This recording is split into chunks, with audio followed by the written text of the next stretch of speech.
Welcome to the channel. आज हम discuss करेंगे ऐसे कुछ सेंटेंस टाइप जो आप यूज़ कर सकते हैं आपके राइटिंग में, जिससे आपके बैंक स्कोर्स इंप्रूव होंगे।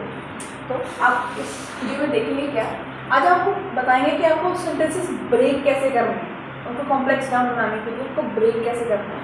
Why should put the main points in the beginning. आपको मेन पॉइंट्स हमेशा शुरू में अपने सेंटेंसेस के क्यों रखने चाहिए। आप कई बार क्या करते हो, बहुत कॉमन मिस्टेक है कि पैसिव यानी कि वेरिएबिलिटी आने के चक्कर में ना पैसिव बनाते हो और आपका जो आइडिया चला जाता है ना वो सेंटेंस के आखिरी में चला जाता है और आपका आइडिया आपके बाकी पैसेज से डिफरेंशिएट ही नहीं हो पाता। और थर्ड जो हम सीखेंगे, how to create a satisfying rhythm in a persuasive.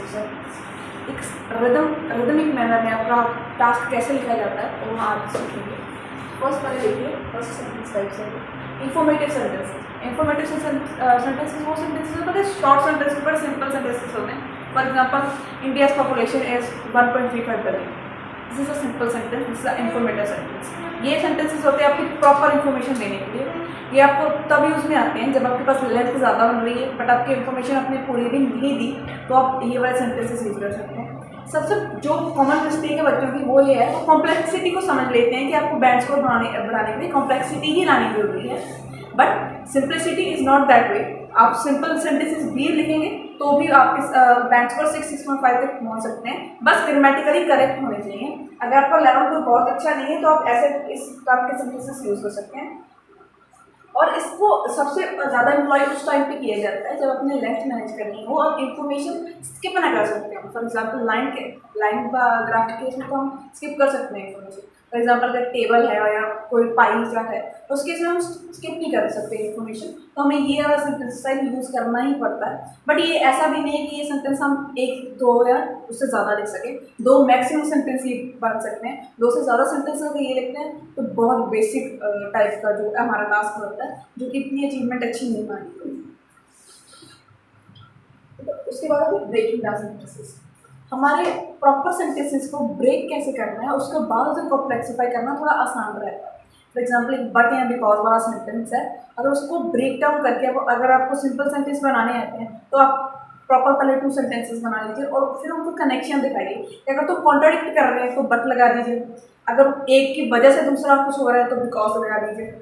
अगर वो नो प्रॉपर गलत मतलब कोई बहुत अलग बात है तो एंड लगा के हमको वैसे ही ज्वाइन कर सकते हैं। और अगर सेम है तो एज वेल एज लगा के ज्वाइन कर सकते हैं। तो ऐसे बहुत सारे जो कंजंक्शंस हैं हम यूज कर सकते हैं उनको ज्वाइन करने के लिए, और उससे कम्प्लेक्स सेंटेंसेस बन जाता है। यही हमारी डेटिंग टेक्निक होती है, डेटिंग सेंटेंसेस होते हैं। तो हम आज एक एग्जाम्पल भी देखेंगे। आई lived in France for many years after having born in India, after which, following the short spell in Belgium, I eventually moved to live with my wife's family in England, taking up a job as a receptionist. अब इसको break करते हैं natural order में। I was born in India, मैं India में पैदा हुआ। Then I lived in France for many years, उसके बाद मैं फ्रांस में कुछ साल रहा। I later move briefly to Britain, sorry Belgium. उसके बाद मैं थोड़ी देर बेल्जियम में भी मूव हुआ। Finally I move to England और आखिर में मैं इंग्लैंड मूव हुआ। There I lived with my wife's family and took up a job as a receptionist. वहाँ मैं अपनी वाइफ की फैमिली के साथ रहा और रिसेप्शनिस्ट की जॉब मैंने की। देखिए, अब ये जब हमने ब्रेक डाउन किया इन सेंटेंसेस को, हमने ऑर्डर वाइज किया। सबसे पहले इंसान बॉर्न हुआ, उसके बाद वो फ्रांस शिफ्ट हुआ, फिर बेल्जियम में थोड़ी देर रहा, फिर वो इंग्लैंड में था। और देखिए, पर हमें जब उसे कॉम्प्लेक्सिफाई करना था, हमारे बैंक स्कोरिंग टेक्निक में बनाना था, तो हमने इसे कैसे थोड़ा मिसमैनेजमेंट की। पहले तो हमने जो फ्रांस वाली लाइन थी वो पहले लिखी और उसके बाद यूज किया आफ्टर, यानी कि ये मैंने किसके बाद किया था, बॉर्न होने के बाद किया। आफ्टर विच, उसके बाद। अब फ्रांस के बाद हमने दोबारा उसे फ्रांस से कनेक्ट किया कि फ्रांस के बाद मैं थोड़े टाइम के लिए बेल्जियम शिफ्ट हुआ। और ये जो थोड़े टाइम के लिए बेल्जियम शिफ्ट होने वाली बात थी ये बहुत ब्रीफ था, उसे ब्रैकेट्स में लिखा और सिर्फ इवेंचुअली का यूज करके हमने कहा वाइफ की फैमिली के साथ मैं इंग्लैंड में रहा जहाँ मैंने एक रिसेप्शनिस्ट की जॉब। तो हमने नेचुरल ऑर्डर को ब्रेक करके जो नेचुरल ऑर्डर में आने थे सिंपल सेंटेंसेस, उन्हें आफ्टर, आफ्टर विच ऐसे वर्ड्स यूज करके हमने कॉम्प्लेक्सिफाई किया और नेचुरल ऑर्डर में नहीं लिखा, कॉम्प्लेक्स ऑर्डर में लिखा। देखिए, पर्सुएसिव सेंटेंसेस। हर सेंटेंसेस ये इस चीज़ के लिए नहीं होते कि आप जो रीडर है उसको कुछ इन्फॉर्मेशन ट्रांसफर कर रहे हैं। अरे कुछ सेंटेंसेस पर्सुएसिव भी होते हैं। पर्सुएसिव सेंटेंसेस कैसे होते हैं? Some are meant to persuade the reader as an argument. Remember our 3 main criteria for powerful sentences. They should be clear, persuasive, and concise. तो एक परसुएसिव सेंटेंस वो होता है जो आप अपने टास्क में ज़्यादातर यूज़ करते हैं, सिर्फ रीडर की एक इंटरेस्ट बनाने के लिए, उसे परसुएड करने के लिए कि आप आगे भी पढ़िए। जो हम जनरल लाइन जिसे बोलते हैं ना, वो एक परसुएटिव सेंटेंसेस होता है। और ये परसुएसिव सेंटेंस आप एग्जाम्पल में भी यूज़ कर सकते हैं, और एग्जाम्पल के केस में ये यूज़ करना काफ़ी अच्छे माने जाते हैं। कई बच्चे सिर्फ जब वो सर्वे वाला टिपिकल एग्जाम्पल देते हैं ना, तो वो बहुत एक लेम सा एग्जाम्पल लगता है। बट अगर आप एक जर्नल लाइन दे रहे हैं कि ये चीज़ हो रही है, उसके बाद उसको एक्सप्लेन कर रहे हैं कि ये पर्टिकुलर उसके बाद सर्वे हुआ, तो वो काफ़ी इम्प्रूव हो जाता है। सपोज एक जर्नल लाइन से उसे परसुएसिव सेंटेंस कहते हैं। और आप टाइप देखिए हमारी रिदम इन सेंटेंसेस, हमने सेंटेंसेस में रिदम भी रखनी है। हमारे पिछले सेंटेंस से हमारा अगला सेंटेंस कनेक्ट भी होना चाहिए, हमारा एक आइडिया जो एक फ्लो में होनी चाहिए।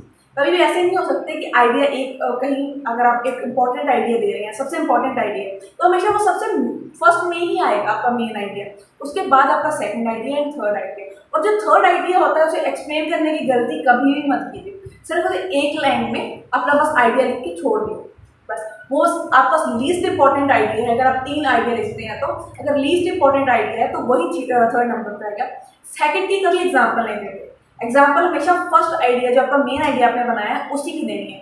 First idea with example, second idea with explanation and third idea without explanation. First idea की हमने एक्सप्लेनेशन भी देनी है और एग्जाम्पल भी देना है। सेकंड आइडिया की सिर्फ एक्सप्लेनेशन देनी है और थर्ड आइडिया का तो एक्सप्लेनेशन भी नहीं देनी, सिर्फ एक सेंटेंस में आइडिया लिखना है और that's it. So thank you for watching. If you have any doubt, please let me know down in the comment section. Thank you.